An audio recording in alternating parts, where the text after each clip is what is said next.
Hi friends, మనకు ఓటర్స్కి సంబంధించి final list అనేది రిలీజ్ చేయడం జరిగింది. SIR draft role full list అనేది మనకి కంప్లీట్గా రిలీజ్ చేయడం జరిగింది. సో అందులో మీ పేరు ఉందో లేదో ఒకసారి ఎలా చెక్ చేయాలో ఈ వీడియోలో చూడండి. మీరు ఎన్యూమరేషన్ ఫామ్ని ఫిల్ చేసి ఇచ్చిన తర్వాత బిఎల్ఓ దాన్ని ఆన్లైన్లో సబ్మిట్ చేశారు. తర్వాత దాన్ని కేంద్ర ప్రభుత్వం వెరిఫై చేసుకొని ఫైనల్ లిస్ట్ని రిలీజ్ చేయడం జరిగింది ఏపీలో. సో ఆ ఫైనల్ లిస్ట్లో మీ పేరు ఉందో లేదో ఈ వీడియోలో తెలుసుకుందాం. అయితే ముందుగా మన వీడియోని లైక్ చేసి ఛానల్ని సబ్స్క్రైబ్ చేసుకోండి. బెల్ ఐకాన్ని ఆన్లో పెట్టుకొని మా ఛానల్ని సపోర్ట్ చేయండి ఫ్రెండ్స్. ముందుగా గూగుల్ ఓపెన్ చేసుకోండి. అక్కడ సెర్చ్ ఆప్షన్లోని voters.eci అని సెర్చ్ చేయండి. ఇప్పుడు మీకు అక్కడ సిటిజన్ సర్వీస్ పోర్టల్ అని అఫీషియల్ వెబ్సైట్ కనిపిస్తుంది కదా, దాని మీద క్లిక్ చేసుకోండి. అయితే వెబ్సైట్ ఇలా ఓపెన్ అవుతుంది. అక్కడ రైట్ సైడ్ టాప్లో ఉన్నది కదా, దాని మీద క్లిక్ చేయండి, లాగిన్ అవ్వండి. ముందుగా మీరు లాగిన్ చేయాల్సి ఉంటుంది. ఇప్పటి వరకు ఒకవేళ సైన్అప్ చేసుకోకపోతే సైన్అప్ చేయాల్సి ఉంటుంది. ఇక్కడ మీరు మీ మొబైల్ నెంబర్ని ఎంటర్ చేసి కింద క్యాప్చా ఉంది కదా, క్యాప్చాని ఎంటర్ చేసి రిక్వెస్ట్ ఓటీపీ మీద క్లిక్ చేయండి. వచ్చిన ఓటీపీని ఎంటర్ చేసి లాగిన్ అవ్వండి. ఒకవేళ ఇప్పటి వరకు సైన్అప్ అవ్వకపోతే ఆ పక్కన సైన్అప్ ఆప్షన్ ఉంది కదా, సైన్అప్ ఆప్షన్ మీద క్లిక్ చేసి మీ మొబైల్ నెంబర్ని ఎంటర్ చేసి కిందన ఈమెయిల్ ఇస్తే ఇవ్వండి, లేదంటే లేదు, ఆప్షనల్. తర్వాత కిందన క్యాప్చా ఉంది కదా, క్యాప్చాని ఎంటర్ చేసి కంటిన్యూ మీద క్లిక్ చేస్తే ఓటీపీ వస్తుంది. ఆ ఓటీపీని ఎంటర్ చేయగానే మీరు లాగిన్ అయిపోవచ్చు.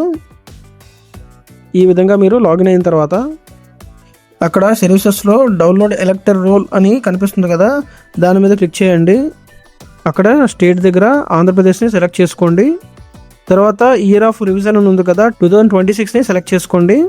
రోల్ టైప్ దగ్గర ఎస్ఐఆర్ డ్రాఫ్ట్ అని ఉంది కదా, దాన్ని సెలెక్ట్ చేసుకోండి. తర్వాత మీ డిస్ట్రిక్ట్ని సెలెక్ట్ చేసుకొని అసెంబ్లీ కాన్స్టిట్యున్సీ ఉంది కదా, అక్కడ మీ యొక్క ఓటర్ ఐడి కార్డ్ని ఓపెన్ చేయండి. ఓపెన్ చేస్తే అక్కడ బ్యాక్ సైడ్ మీ voter ID card back side details కిందన మీ అసెంబ్లీ కాన్స్టిట్యున్సీని రాసి ఉంటుంది చూడండి. ఆ అసెంబ్లీ కాన్స్టిట్యున్సీని ఎగ్జాక్ట్గా ఇక్కడ సెలెక్ట్ చేసుకోవాలి. ఈ వీడియోలో నేను చూపిస్తుంది డూప్లికేట్ ఇమేజ్, సో అది ఫ్రంట్ సైడే ఉంది. యాక్చువల్గా ఒరిజినల్ ఓటర్ ఐడి కార్డులో బ్యాక్ సైడ్ ఉంటుంది మన అడ్రస్ కిందన. తర్వాత కిందన పార్ట్ నేము పార్ట్ నెంబర్ ఉన్నాయి కదా, పార్ట్ నేము పార్ట్ నెంబర్ అనేది ఎప్పుడు కాన్స్టెంట్గా ఉండదు, ఎందుకంటే ప్రతి 4 yearsకి అవి చేంజ్ అవుతూ ఉంటాయి. సో మీరు ఏం చేయాలంటే మీ యొక్క స్ట్రీట్ పేరుతో ఎన్ని పోలింగ్ బూత్లు ఉన్నాయో వాటిని అన్నింటినీ సెలెక్ట్ చేసుకోవాలి. మీరు మీ స్ట్రీట్ నేమ్ని బట్టి సెలెక్ట్ చేసుకోవాలి.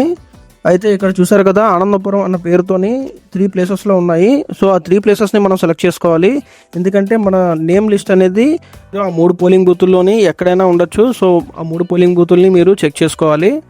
వాటిలో కనుక మీ నేమ్ ఉన్నట్టయితే మీరు నెక్స్ట్ ఓట్లు వేయడానికి మీరు అర్హులు. ఒకవేళ మీ నేమ్ కనుక లేకపోతే మీరు బిఎల్ఓని కాంటాక్ట్ అవ్వండి.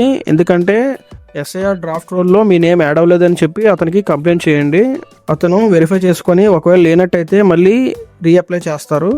సో మీరు ఒకవేళ లేని పరిస్థితుల్లో మీరు బిఎల్ఓని కాంటాక్ట్ అవ్వడం మంచిది. పైన కనిపిస్తుంది కదా డౌన్లోడ్ సెలెక్టెడ్ పీడిఎఫ్ అని, దాని మీద క్లిక్ చేయండి. ఇప్పుడు ఒక పీడిఎఫ్ అనేది డౌన్లోడ్ అవుతుంది. ఆ పీడిఎఫ్ని మీరు ఓపెన్ చేసినట్టయితే మీరు మీ పోలింగ్ స్టేషన్కి సంబంధించిన నేమ్స్ అన్నీ వస్తాయి. వాటిలో మీరు చాలా కరెక్ట్గా చెక్ చేసుకోవాలి, ఎందుకంటే చాలా నేమ్స్ ఉంటాయి. ఇక్కడ మనకి సెర్చ్ ఆప్షన్ కూడా ఉండదు. సో వాటిని జాగ్రత్తగా చెక్ చేసుకుంటూ వెళ్ళండి. ఇప్పుడు వచ్చిన లిస్ట్లోని మీ నేమ్ ఉందో లేదో చెక్ చేసుకోండి. ఒకవేళ మీ నేమ్ కనుక లేదనుకోండి, మీరు ఒకసారి బిఎల్ఓని కాంటాక్ట్ అయ్యి మీ నేమ్ ఇంకా డ్రాఫ్ట్ రోల్లోని యాడ్ అవ్వలేదని ఒకసారి బిఎల్ఓని కాంటాక్ట్ అయ్యి మాట్లాడండి. సో ఏమైనా ఇష్యూ ఉన్నట్టయితే మరొకసారి ఎన్యూమరేషన్ ఫామ్ని ఫిల్ చేసి సబ్మిట్ చేయమంటారు. సో బిఎల్ఓ చెప్పిన ప్రొసీజర్ని మళ్ళీ ఫాలో అవ్వాల్సి ఉంటుంది. సో ఫ్రెండ్స్, ఈ విధంగా మనం న్యూ ఎస్ఐఆర్ డ్రాఫ్ట్ రోల్లో మీ నేమ్ ఉందో లేదో చెక్ చేసుకోవచ్చు. ఇది ఓన్లీ ఏపీలో మాత్రమే రిలీజ్ అయింది, ఇంకా తెలంగాణలో ఇంకా రిలీజ్ అవ్వలేదు. ఒకవేళ మీకు ఏమైనా డౌట్స్ ఉన్నట్టయితే మీరు కామెంట్స్లో తెలియజేయగలరు. సో ఫ్రెండ్స్, వీడియో నచ్చినట్టయితే వీడియోని లైక్ చేసి మన ఛానల్ ఇప్పటివరకు సబ్స్క్రైబ్ చేసుకోకపోతే సబ్స్క్రైబ్ చేసుకోండి ఫ్రెండ్స్. తర్వాత ఆ బెల్ సింబల్ని ఆన్లో పెట్టుకోండి. ప్రతి వీడియో మీ ఫీడ్లోకి యాడ్ అవుతుంది. Thanks for watching. See you in the next video.